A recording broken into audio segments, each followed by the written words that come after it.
பிஸ்மில்லா ரஹ்மான் ரஹீம். அல்லாஹுடைய கிருபையினால நம்ம ஒவ்வொரு வார வெள்ளிக்கிழமையும் அல்லாஹுக்கு பிடித்தமான சில விஷயங்களை குறித்து நம்ம பேசிட்டு இருக்கிறோம். சரியா? அதன் அடிப்படையில் இன்னைக்கு நாம எதை பத்தி பேச போறோம் அப்படின்னு சொன்னா, அல்லாஹுக்கு பிடிக்காத விஷயங்கள் அப்படின்னு சொல்லிட்டு இந்த உலகத்துல நிறைய இருக்குது. பிடிக்காத விஷயங்கள், அதுவும் மனிதன் சில செயல்கள் செய்யும் போது இறைவனுக்கு சுத்தமா பிடிக்காது. ஒன்று தெரிஞ்சுக்கிறோம், இறைவனுக்கு பிடிக்காத செயல் செஞ்சோம்னா நமக்கு என்ன ஆகும் தெரியுமா? என்ன செய்வான் அல்லாஹ்? தீமை கொடுப்பான். வேற அதெல்லாம் வேற. இப்போ வீட்டில் நம்ம அம்மா அத்தாவுக்கு பிடிக்காத வேலை செஞ்சிட்டோம்னா என்ன செய்வாங்க தெரியுமா? ஃபர்ஸ்ட் நம்ம மேல கோபப்படுவாங்க. முதல்ல கோபம், அதுக்கப்புறம் தான் அடி, அதுக்கப்புறம் நம்ம கிட்ட பேச மாட்டாங்க, அப்புறம் நமக்கு சாப்பாடு கொடுக்க மாட்டாங்க, நமக்கு எந்த பொருளும் கொடுக்க மாட்டாங்க. சேம் இதே கான்செப்ட் தான் அல்லாஹ்விடத்துலையும். அல்லாஹ்வுக்கு பிடிக்காத விஷயங்களை நம்ம செய்யும் போது அல்லாஹ் முதல்ல நம்ம மேல கோபப்படுறான். அவனுடைய கோபம் எந்த அளவுக்கு இருக்கும் தெரியுமா? அல்லாஹ் கோபப்பட்டா என்ன நடக்கும் யோசிச்சு பாரு. என்ன செய்வான்? நேரடியா வந்து அடிச்சிருவானா? அப்புறம் உன் மேல நான் கோபமா இருக்கேன்னு வந்து சொல்லுவானா? சரி சரி, கோபமா இருக்குன்னு சொல்லுவானா? என்ன செய்வான் அல்லாஹ்? அல்லாஹுடைய கோபம் வந்து சில நேரம் ஃபர்ஸ்ட் நமக்கு பாதிக்கிறது என்ன அப்படின்னு சொன்னா, நமக்கு வரக்கூடிய நிஅமத்தை தடை செஞ்சிருவோம். நிஅமத்துனா யாருக்கு தெரியும்? அருள் கொடை, அல்லாஹுடைய கிஃப்ட். சரியா? அல்லாஹுடைய கிஃப்ட்னா என்னன்னா, காலையில எந்திரிச்சு நமக்கு ஒரு ஆரோக்கியத்தை கொடுக்குறான். பாத்தியா? ஆரோக்கியம்னா காய்ச்சலே இல்லாம, தலைவலி இல்லாம, எந்திரிச்ச உடனே சுறுசுறுப்பா இருக்கிறோம், கண்ணு நல்லா தெரியுது, காது கேட்குது, நல்லா பேசுறோம், நல்லா மூச்சு விடுறோம், கை கால்கள் எந்த வலியும் இல்லை, எவ்வளவு அழகா நம்ம எந்திக்கிறோம். இதுதான் முதல் நிஅமத்தே. சுப்ஹானல்லாஹ். அதுக்கப்புறம் அந்த ஆரோக்கியத்துக்கு தேவையான உணவு நம்ம எவ்வளவு அதாவது 3 வேளை உணவு சாப்பிட்றோம், ஸ்நாக்ஸ் சாப்பிட்றோம், தண்ணி குடிக்கிறோம், என்ன வேணுங்கிற ரிஸ்க்கு நமக்கு எல்லாம் கொடுக்குறா. இப்போ அந்த ஆரோக்கியத்துக்கு தேவையான அந்த உணவு, இப்போ இது எல்லாமே நிஅமத்து தான். எல்லாமே நிஅமத். இந்த மதரசாவில் வந்து நம்ம கல்வி கற்றுக்கிறோம், நல்ல விஷயங்களை கேட்குறோம், பேசுகிறோம், எல்லாமே அல்லாஹுடைய நிஅமத். அது மட்டுமல்ல, இன்னைக்கங்க வெள்ளிக்கிழமை நெகம் வெட்டினோம்னா சுன்னத்து நம்ம படிச்சிருக்கோம்ல. ஆனால் நம்ம யாருமே என்ன செய்யலை, நெகை வெட்டல. இன்னைக்கு வெட்டிட்டீங்களா? சூப்பர். சரி, வெள்ளிக்கிழமை ஆனாலே சில சுண்ணத்துக்களை நம்ம கடைபிடிக்கணும். நீங்க என்ன செய்வீங்கன்னா, பிடி பீரியட் வரும்போது அன்னைக்கு எங்க சார்லாம் செக் பண்ணுவாங்களே நகை வெட்டுறது, இல்லை கடிச்சு முழுங்கிடுச்சு துப்புறது, என்ன அந்த ஸ்கூல் சாருக்கெல்லாம் நம்ம பயப்படுறோம். ஆனால் ரசூல்லா என்ன சொல்லியிருக்காங்க தெரியுமா? வெள்ளிக்கிழமை வந்துச்சுன்னா அழகா தூய்மையா குளிங்க, ஆண்கள் அக்தர் போடுங்க, அதே போல சுருமா போடணும், நகை வெட்டணும், ஆடைகளை சிறந்த ஆடை எடுத்து போட்டுக்கிறணும், கஹ்ஃப் சூரா ஓதணும், ஸலவாத் சொல்லணும். இது எல்லாமே வெள்ளிக்கிழமை செய்யக்கூடிய சுன்னத்துகள். புரியுதா? அப்ப அல்லாஹ்வுடைய இது எதுக்காக சொல்ல வந்து அப்படின்னா, வெட்டி போடும் நகம் கூட நமக்கான நிஅமத், அல்லாஹ் கொடுக்கக்கூடிய கிஃப்ட். யோசிச்சு பாரு, நகத்தை மட்டும் வெட்ட முடியாத அளவுக்கு ரொம்ப ஸ்ட்ராங்கா வச்சுட்டானா நம்ம நிலைமை என்ன ஆகும்? யாராவது தெரியாம அப்படி பட்டுருச்சுன்னா என்ன செஞ்சிருவோம்? கீறி விட்டுரும். நகத்தை லேசா வளர்த்தாலே பார்த்தீங்கன்னா நிறைய, ஒரு சில பேர் அது வந்து பெரிய, அது என்னன்னா ஒரு ஸ்டைலா என்ன செஞ்சுக்கிறது, கட்டை விரல்ல மட்டும் நகை வளர்த்துக்குவாங்க, அப்புறம் இந்த விரல்ல மட்டும் இல்லை 5 விரல்ல நகை வளர்த்து நெய் பாலிஷ் போடுவாங்க. பார்த்தாலே அருவருப்பா இருக்கும். சரி, அது எவ்வளவு ஜெம்ஸ் உள்ள தங்கும்னா அப்படிதானம்மா. நம்ம சாப்பிடும்போது நம்ம வயிற்றுக்குள்ள போயிடும். எதுக்காக இதை சொல்ல வந்தேன் அப்படின்னா, வெட்டி போடும் நிகம் கூட அல்லாஹுடைய நிஅமத். அது மட்டுமல்ல, உதிரும் தலைமுடி கூட. கடைசியா இப்படி சொல்லி முடிச்சிருவோமே, நாம் இறக்கக்கூடிய அந்த மரணம் கூட நம் அல்லாஹ் கொடுக்கக்கூடிய நிஅமத்து தான், கிஃப்ட் தான். நீங்க கேட்கலாம், அது எப்படி இறந்து போறது அல்லாஹ்வுடைய கிஃப்டா? ஆமா, கிஃப்ட் தான். ஆதம் அலைஹிஸ்ஸலாம் அவர்கள் முதல் கொண்டு இப்ப வரைக்கும் அல்லாஹ் யாருக்குமே, சில பேருக்கு மட்டும் இறந்து போக வேண்டாம், நீ விசாட்டுக்கு வாழ்ந்துக்கோன்னு சொன்னா எவ்வளவு மக்கள் தொகை இருக்கும் யோசிச்சு பாரு. இப்போ நம்ம வீட்டில் இதுக்கு முன்னாடி நான் சொல்லியிருக்கேனா, நன்னாலாம் அவங்களுக்குடைய அம்மா அத்தாலாம் எல்லாம் உயிரோடு இருந்தால் வீட்டில் இடம் இருக்குமா? எப்படி சமைக்க முடியும்? எங்கே தூங்க முடியும்? எவ்வளோ பெரிய வீடு கட்ட முடியும்? அப்போ மரணம் கூட அல்லாஹுடைய நிஅமத்து தான். இப்போ இது எதுக்காக சொல்ல வந்தோம்? அல்லாஹுடைய கோபம் வந்துச்சுன்னா, அல்லாஹ் நம்ம மேலே கோபப்படுறான் அப்படின்னா, அவனுக்கு பிடிக்காத செயல்கள் செய்யும்போது கோபப்படுவான். கோபப்பட்ட முதல் தடை நிஅமத் தடை செய்யப்படும். 2வது தான் இப்படியான இயற்கை சீற்றம், நிலநடுக்கம், சுனாமி, பூகம்பம், திடீர் விபத்துகள், விமான விபத்து, இதெல்லாம் நம்ம பார்க்குறோம்ல, கேள்விப்படுறோம்ல. அல்லாஹ் அக்பர், இதெல்லாம் அல்லாஹ்வுடைய கோப பார்வை. ரொம்ப கோபமா இருக்கான்னு அர்த்தம். சரியா? சரி, இதெல்லாம் நம்ம யோசிக்கிறோம். ஒரு பக்கம் பிரிக்க முடியலையா? ஐயோ பாவமே, குடு இல்லையா? அப்ப இது எல்லாமே அல்லாஹுடைய கோப பார்வை. நம்ம தெரிஞ்சுக்கணும், சின்ன வயசுல இருந்தே நம்ம அம்மா அத்தாவுடைய சில நேரம் கோபத்துக்கு ஆளாயிரும். ஆனா அல்லாஹுடைய கோபத்துக்கு மட்டும் என்ன செய்யக்கூடாது, ஆளாகக்கூடாது. அப்ப நீங்க கேட்கலாம், எதனால அல்லாஹ் கோபப்படுவான், என்னென்னலாம் செயல்கள் செஞ்சா அல்லாஹுக்கு பிடிக்காது அப்படின்ட்டு நீங்க கேட்கலாம் இல்லையா? ஃபர்ஸ்ட் என்ன அவனுக்கு அல்லாஹுக்கு பிடிக்காது அப்படின்னா, அல்லாஹுக்கு இணை வைக்கிறது பிடிக்கவே பிடிக்காது. கம்பேர் பண்றது. கம்பேர்னா நீங்க உங்க வீட்டுலலாம் அம்மாத்தை திட்டும்போது அவன் எப்படி படிக்கிறான் பாரு, நீயே இருக்கியே, பயங்கர கோவம் அந்த நேரம் சுல்லுன்னு என்ன அப்படிதானே, எப்படியெல்லாம் வேலை செய்துங்க அந்த பிள்ளைலாம் பாரு எப்படி வேலை செய்யுது, நீயே இருக்கியே மண்ணாவும் அப்படின்ட்டு. என்ன கம்பேரிசன் பண்ணும்போது இயற்கையாகவே மனுஷனுக்கு பிடிக்கவே செய்யாது. அதே போல் ரப்புக்கு மட்டும் பிடிக்குமா என்ன? அல்லாவுக்குன்னு சொல்லிட்டு அவனுக்கு தனிப்பட்ட ஒரு அந்தஸ்து இருக்குது. அவன் தான் காட், அவன் தான் அல்லாஹ். அவனுடைய ஆற்றலுக்கு யாருமே ஈக்குவல் ஆக முடியாது. அவன் தான் நமக்கு உதவி செய்வான். நம்ம இதுக்கு முன்னாடி ஒரு துவா ஓதுவோம்ல, அல்லாஹும்ம லா மானிஅ லிமா அஅதைத வலா முஅதிய லிமா மனஅத வலா யன்ஃபஉ தல் ஜத்தி மின்கல் ஜத். என்ன அர்த்தம் தெரியுமா? யா அல்லாஹ், நீ கொடுத்ததை யாராலும் தடுக்க முடியாது, நீ தடுத்ததை யாராலும் கொடுக்க முடியாது. உலகமே ஒன்று சேர்ந்து நமக்கு ஏதாவது ஒரு நலவு செய்யணும்னு நினைச்சாலும் அல்லாஹ் நாடுனாதான் அந்த நலவு நமக்கு சேரும். அதே போல உலகமே ஒன்று சேர்ந்து உனக்கு ஒரு கெடுதி, நீ இப்படி போயிடு அப்படின்னு சொல்லி நினைச்சாலும் அல்லாஹ் நாடுனா மட்டும்தான் அது நடக்கும். சரியா? இப்ப அவனுடைய ஆற்றல் அவ்வளவு பெரியது.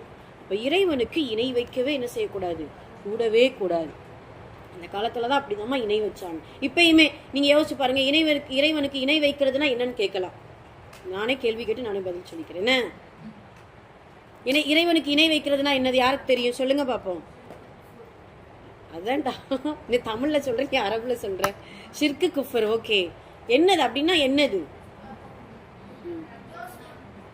ஜோசியம் பார்க்கறது, தர்காவுக்கு போறது, வேற சிலைகளை வணங்குறது, சகுனம் பார்ப்பது. மாஷா அல்லாஹ். வேற குட், சூப்பர். இதுதான் இது வெளிப்படையாக தெரியக்கூடிய பெரிய பெரிய இணை வைப்புகள்.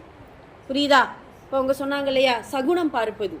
இதெல்லாம் நாமெல்லாம் நினைக்கிறோம் சாதாரணமா, இதெல்லாம் ஒரு இணை வைப்பா அப்படின்னு நினைக்கிறோம். சகுனம் பார்க்கணும் என்ன செய்வாங்க, நாளைக்கு நம்ம வீட்டில் ஒரு திருமணம் நடக்குது, இன்னைக்கே நைட்டு உட்காந்து தேதி என்ன செய்யும், நம்ம வீட்டில் இருக்க நாணிமா உட்காந்து பார்க்கும், நாளைக்கு என்ன நேரம், நல்ல நேரம் 10 to 12 வச்சிருவோமா அப்படிம்பாங்க. அப்புறம் நம்ம ஸ்டைலில் பார்க்கணும், பால் கித்தாப்புன்னு ஒன்று இப்போ என்ன செய்கிறோம், ஸ்ரீவில தான் அறிமுகமாயிருக்கு, எங்கிட்டலாம் என்னன்னு தெரியல. சரி, ஓகே. அது ஒரு ஹசரத் மாற்ற கொடுத்து என்ன செய்யறது, பால் கித்தாப்பு பார்க்கறது எல்லாமே. சில நேரம் என்னன்னா வீட்டில் கண்ணாடி உடைஞ்ச சகுனம் பார்ப்பாங்க, எண்ணெய் கொட்டுனா சகுனம் பார்ப்பாங்க, முன்னாடி பூனை சகுனம் பார்ப்பாங்க, அதாவது ஒரு விதவை பெண் அவங்க ஏதாவது இது பண்ணாங்க, எல்லாத்திற்கும் சகுனம் பார்க்கிறது. அல்லாஹ் என்ன சொல்லியிருக்கான் தெரியுமா? அல்லாஹுடைய தூதர் என்ன சொல்லியிருக்காங்க? காலம் என்பது காலமாக நான் இருக்கிறேன். அல்லாஹ் சொன்னது போல அல்லாஹ் சொல்றான், காலமாக நான் இருக்கிறேன். அந்த காலத்தை படைச்சது யாரு? அல்லாஹ் தான். அதனால தான் வல் அஸ்ர் இன்னல் இன்சான லஃபீ குஸ்ர். என்ன அர்த்தம்? காலத்தின் மீது சத்தியமாக நிச்சயமாக மனிதன் நஷ்டவாளியாக இருக்கிறான். நம்மளை பார்த்து நஷ்டவாளின்னு சொல்றான். ஏன் தெரியுமா? எதனால சொல்றான் தெரியுமா? நேரங்காலத்தை வீணடிக்கக்கூடிய மனிதர்களுக்கு நஷ்டம் ஏற்படட்டும் அப்படிங்கறத அல்லாஹ் சொல்றான். அப்ப இந்த காலம் அப்படிங்கிற போது இந்த சகுனம், இந்த விஷயங்கள் ஜாயின் ஆகுது. அதனால சகுனம் பார்க்க கூடாது. அதே போல வேற என்ன சொன்னீங்க? ஜோசியம். அப்படிதான். இப்பெல்லாம் அல்ஹம்துலில்லாஹ் ஓரளவு குறைஞ்சிருச்சு. முன்னெல்லாம் பயங்கரமா, அது வீட்டுக்கு என்ன செய்வாங்க, இதை காசு கேட்குறங்கிற மாதிரில அதும்பாங்க, இதுபாங்க, சீதேவிம்பாங்க, நல்ல காலம் பிறக்குதும்பாங்க, என்ன அப்படிலாம் சொல்லுவாங்கல்ல. இப்பெல்லாம் குறைஞ்சு போயிடுச்சு. அந்த அசோக் நகர்ல தான் கதை பிடிக்கும்.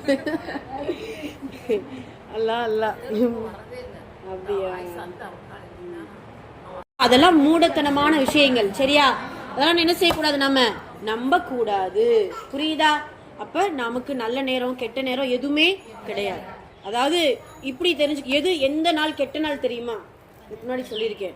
எந்த நாள் கெட்ட நாள்? நமக்கு ஃபஜ்ர் தொழுகாத நாள் நமக்கு முசீபத் பிடிச்ச கெட்ட நாள். அன்னைக்குங்க எல்லா முசீபத்துகள் வரும்.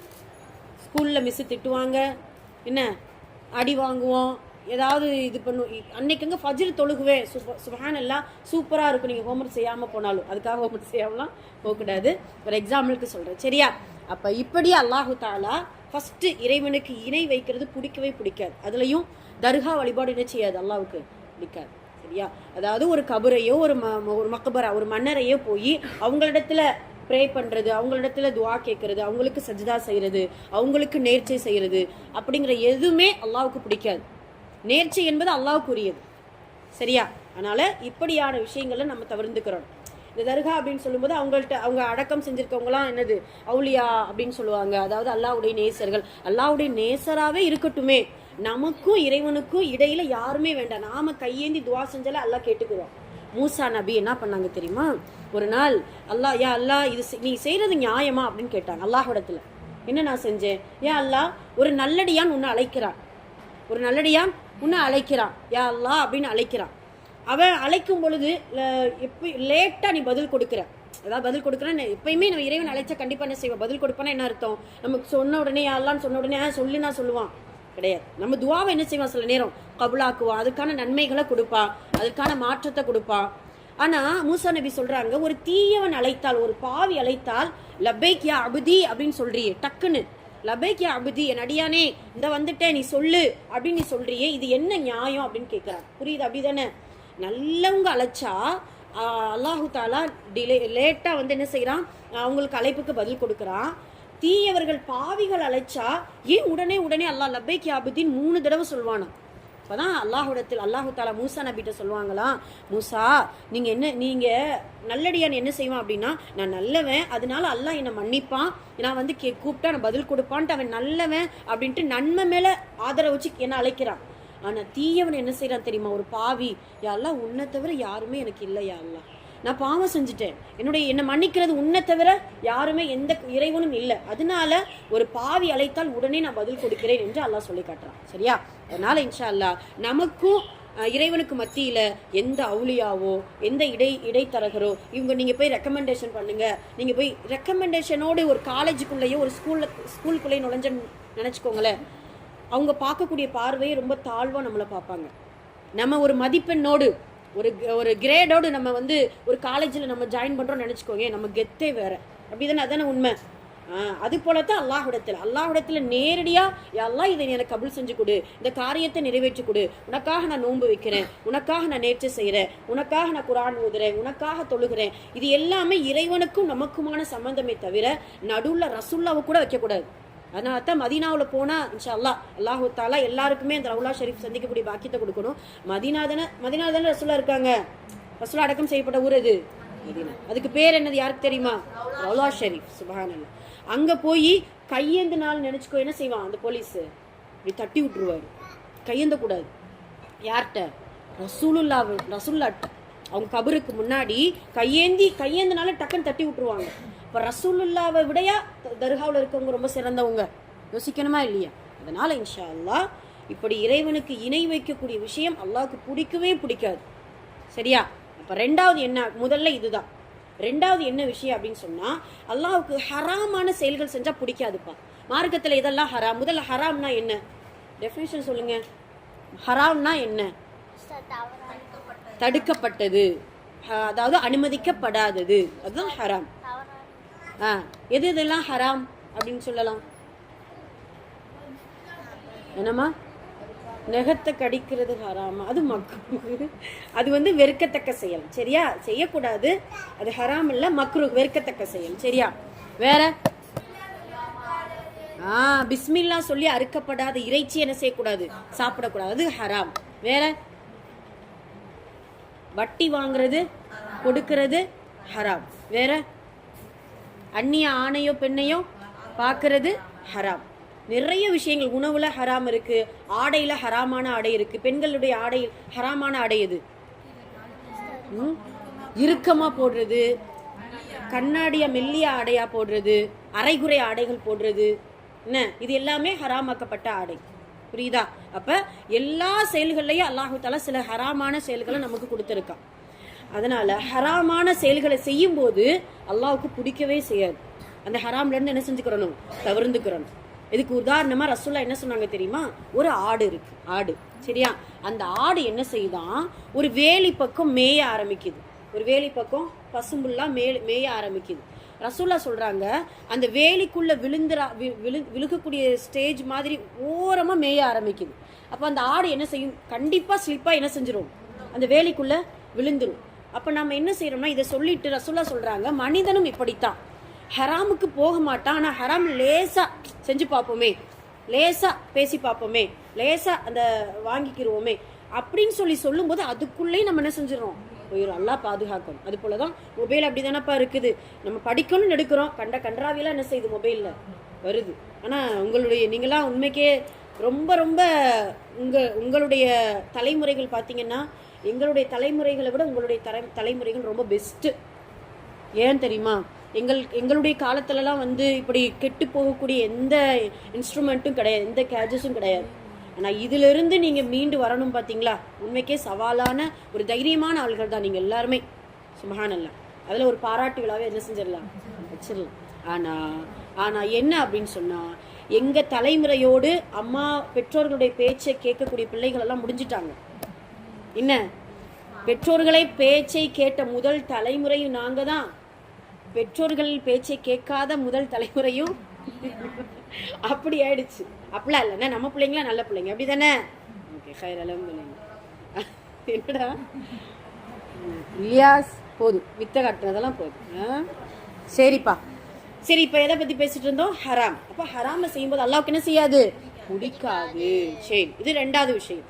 மூணாவது என்ன அப்படின்னு சொன்னால், அல்லாஹ் சொல்கிறான் குர்ஆன்ல ஒரு சொல்லக்கூடிய வார்த்தை, அதாவது இந்த உலகம் ஹசிபுத்தும் அன்னமா ஹலக்னாக்கும் அபசா அப்படிங்கிறத ஒரு கேள்வியாக கேட்குறான் அல்லாஹ். குர்ஆன்ல கேட்கக்கூடிய கேள்வி என்ன அர்த்தம், ஹசிபுத்தும் நீங்கள் எண்ணிக்கிட்டீங்களா, நீங்கள் நினச்சிக்கிட்டீங்களா, அன்னமா ஹலக்னாக்கும் அபசா இந்த உலகத்தில் வீணா உன்னை படைச்சி விட்டுட்டே அப்படின்னு எண்ணிட்டு இருக்கிறியா, இன்னமா இலைக்கும் லா துர்ஜவுன் என் பக்கம் நீ வரமாட்டேன்னு நினச்சிட்டு இருக்கியா.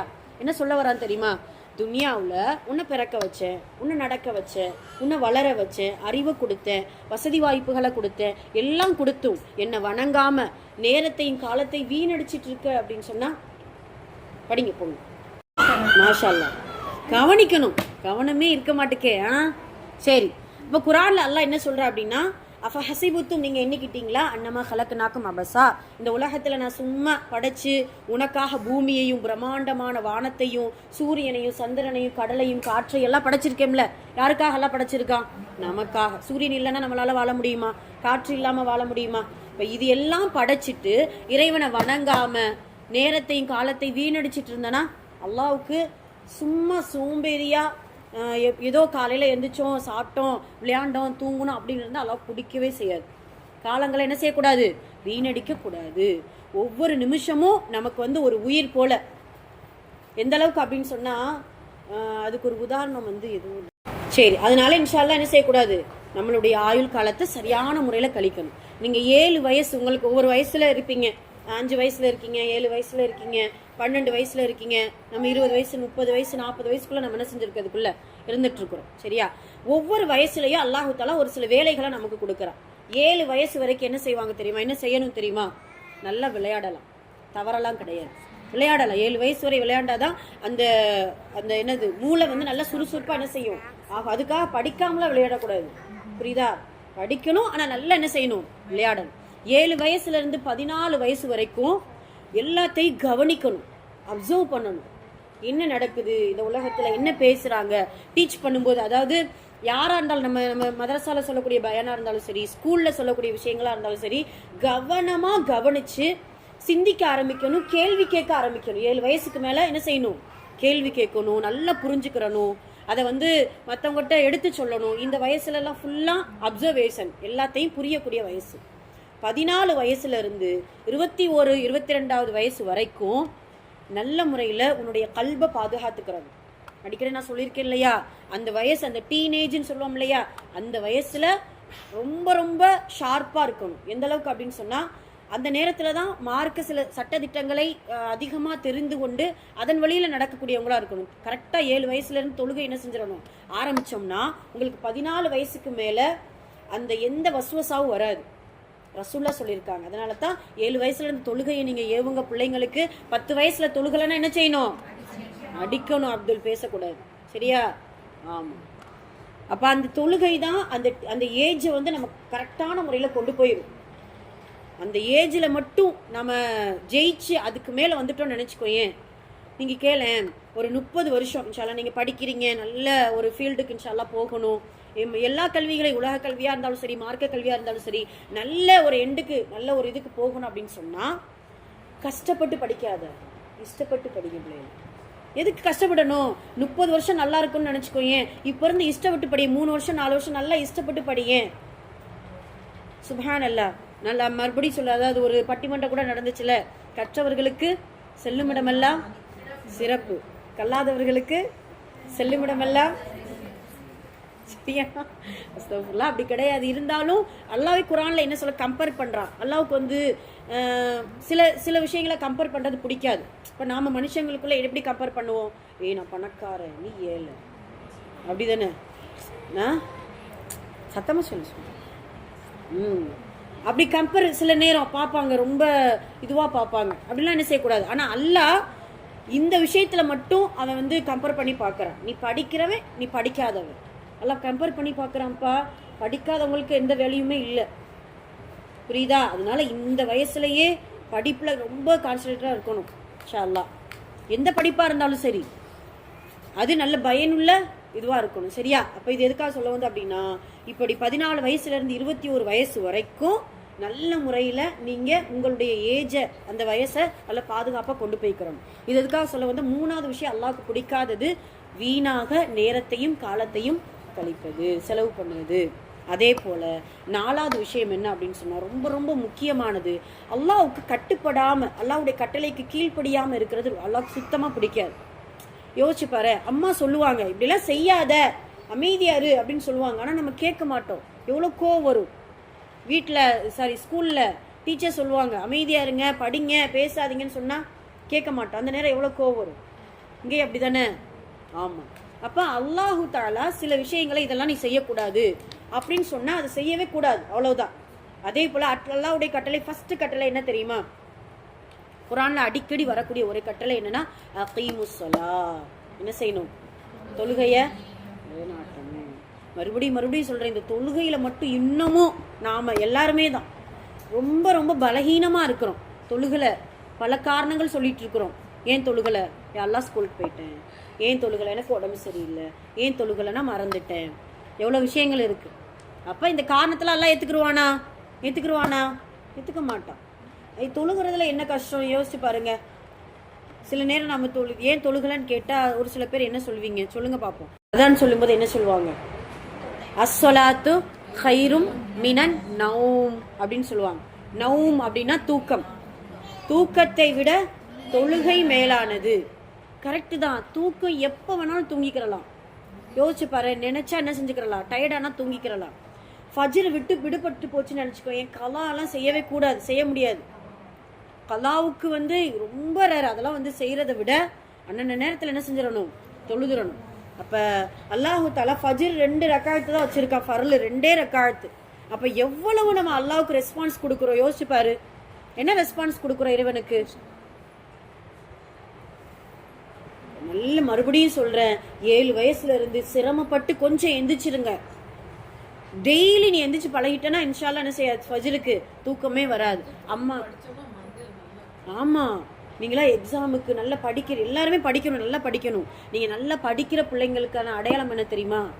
காலையில எந்திரிச்சு படிக்கிற. நைட்டு 12 மணி மணி ஒன்று படிக்கும் பாரு, அதெல்லாம் வேஸ்ட். அது சும்மா பேன்னு படிக்கிறதா, அது ஒன்றும் பிரயோஜனம் இல்லை. காலையில மைண்ட் ஃபுல்லா ஃப்ரெஷ்ஷா இருக்கும், நல்ல மூளையெல்லாம் பயங்கரமா வந்து இதாகும். சரியா? அந்த டைம் என்ன செய்யணும்? இன்ஷா அல்லாஹ் படிக்கணும். அதோட அல்லாஹ்வை 2 ரக்காயத்து தொழுதுட்டு ஃபஜ்ர் தொழுதுட்டு படிச்சேன்னா நீ தான் first mark. 10th state first வச்சு வந்துருவேன் இன்ஷா அல்லாஹ். ஆமீன் சொல்லு. சரியா? இன்ஷா அல்லாஹ். அதனால கரெக்டான முறையில் தொழுகணும். அல்லாஹ் அதைத்தான் குர்ஆன்ல நான் சொல்லக்கூடிய சில கட்டளைகளை நீ ஏற்று நடந்துக்கோ அப்படின்ட்டு அல்லாஹு தஆலா சில சொல்றான். தொழுகணும்.